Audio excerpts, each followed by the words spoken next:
அனைவருக்கும் வணக்கம். நீங்கள் எல்லாரும் மனநலத்துடனும் உடல் நலத்துடனும் நிம்மதியாக இருப்பீங்கன்னு நம்புகிறேன். இப்போ தான் நம்ம காணொலியை முதல் முறையாக பார்க்குறீங்கன்னா சப்ஸ்கிரைப் பண்ணிக்கோங்க. வாங்க இன்றைக்கான மனதை வலிமையாக்கும் வரிகளை பார்க்கலாம். மனித வாழ்வில் நாம் அனைவரும் வெற்றி பெற விரும்புகிறோம். ஆனால் நமது வளர்ச்சியை அன்பாக பாராட்டுவோரும் இருப்பார்கள். அதே நேரத்தில் பொறாமை கொண்டு மறைமுகமாக எதிர்ப்பாளராக இருப்போரும் இருக்கலாம். இந்த காணொளியில் நம்மை சுற்றியுள்ள பொறாமை கொண்டவர்களை எப்படி அடையாளம் காண்பது, அவர்கள் நம் மீது காட்டும் விளைவுகள் என்ன, அவற்றை எப்படி சமாளிக்கலாம் என்பதை விளக்கமாக பார்க்கலாம். நம் மீது பொறாமை கொண்டவர்களின் வெளிப்படுத்தும் முக்கிய அறிகுறிகள். 1. வெற்றியை தாங்க முடியாமை. நீங்கள் எந்த ஒரு சிறப்பான சாதனையை அடைந்தாலும் சிலர் அதை மனதார பாராட்ட மாட்டார்கள். மாறாக வெறுப்பாகவோ குறை கூறியோ பேசுவார்கள். 2. உறவு மாறும் நேரம். ஒருவருடன் நீங்கள் நெருக்கமாக பழகி வந்திருந்தால் திடீரென அவரின் நடத்தை மாறிவிட்டது என நினைத்தால் அது பொறாமையின் அறிகுறியாக இருக்கலாம். 3. உங்கள் தவறுகளை பெரிதாக்குதல். சிலர் உங்கள் தவறுகளை பெரிதுபடுத்தி உங்கள் தன்னம்பிக்கையை குறைக்க முயற்சிப்பார்கள். 4. உங்களது வெற்றியை சிறுமைப்படுத்துதல். அதாவது உங்கள் வெற்றியை அவர்கள் ஏற்க முடியாத நிலையில் அதை எளிதாக கிடைத்தது போலவும் உனக்கு அதிர்ஷ்டம் அதிகம் என்று கூறுவதும் பொறாமையின் பிரதிபலிப்பாக இருக்கலாம். 5. மறைமுக தாக்குதல்கள். உங்களை நேரடியாக காயப்படுத்தாமல் மறைமுகமாக உங்கள் மீது தாக்குதலை நடத்துவார்கள். இது பேச்சின் மூலம் தாக்குதலாக இருக்கலாம். 6. நகைச்சுவையாக கிண்டல் செய்வது. உங்கள் முன்னிலையில் விளையாட்டாக கிண்டல் செய்யும் பெயரில் உங்களை கீழ்த்தரமாக விமர்சிப்பவர்கள் உண்மையில் உங்கள் மீது பொறாமை கொண்டவர்களாக இருக்கலாம். 7. உங்களை கீழே இழுக்க முயற்சித்தல். நீங்கள் முயற்சி செய்து முன்னேறும்போது உங்கள் முயற்சிகளை ஏளனமாக விமர்சித்து உங்களை நம்பிக்கை இழக்க செய்ய முயற்சிக்கலாம். 8. உங்களை பிறரிடம் மோசமாக சித்தரித்தல். பொறாமை கொண்டவர்கள் உங்கள் பின்புறம் தவறான தகவல்களை பரப்பலாம். இதன் மூலம் உங்கள் நற்பெயரை கெடுக்கும் முயற்சியில் ஈடுபடலாம்.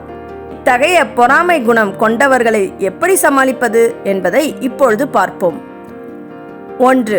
அமைதியாக இருத்தல். பொறாமை கொண்டவர்களை சமாளிக்க விரும்பினால் அவர்கள் உன்னை காயப்படுத்தும் முயற்சிகளை கவனிக்காமல் அமைதியாக இரு. 2. உன் செயலால் பதில் சொல்லு. நீ எதை செய்தாலும் எதிர்ப்பு வரும். ஆனால் உன் முயற்சி தொடர்ந்தால் நீ வெற்றி பெறுவாய். அதுதான் உன் சரியான பதில். 3. உன்னுடைய குறிக்கோளை நிலைத்திடு. பொறாமை கொண்டவர்களின் பேச்சுகளால் பாதிக்கப்படாமல் நீ உன் கனவுகளின் பக்கம் செல்வதை தொடர வேண்டும். 4. நேர்மறையான சூழ்நிலையில் இரு. முடிந்தவரை உன்னை ஊக்கப்படுத்தும் நல்ல நண்பர்களுடன் இரு. அவர்களது உறவால் நீ மேலும் உயர முடியும்.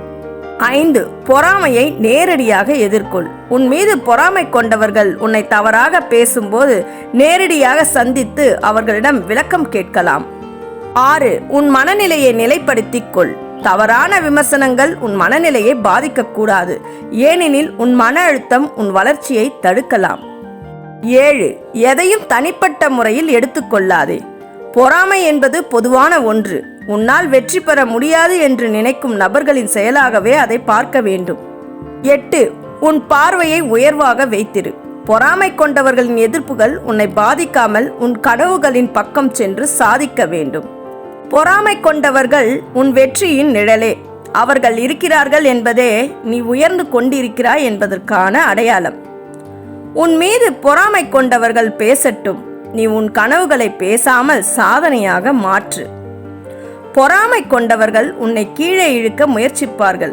ஆனால் நீ வேர்களை உறுதி செய்து உயர வேண்டும். பொறாமை என்பது மற்றவர்களின் இருளில் நீ ஒளிர்வதற்கான சான்றிதழ். உன்னை விமர்சிக்கும் ஒவ்வொருவரும் உன் வெற்றிக்கு பின் ஓடுகிறவர்களாக மாறுவார்கள். பொறுமையாக இரு. நீ முன்னேறும் போதெல்லாம் ஏதாவது ஒரு பொறாமை கொண்டவன் உன்னை பின்னே இழுக்க முயற்சிப்பான். ஆனால் புயலை கடக்கும் கப்பல் போல நீ செல்க. உன்மேல் பொறாமை கொண்டவர்கள் உன்னால் முடியாது என்பார்கள். நீ சாதித்து முடித்து காட்டு.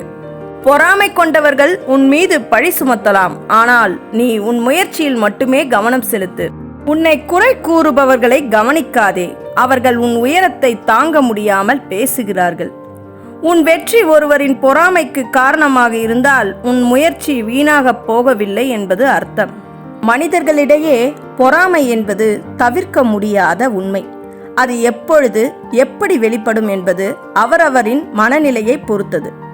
ஆனால் பொறாமை கொண்டவர்களை அடையாளம் காணவும் அவர்களை சமாளிக்கவும் முறைகள் உண்டு.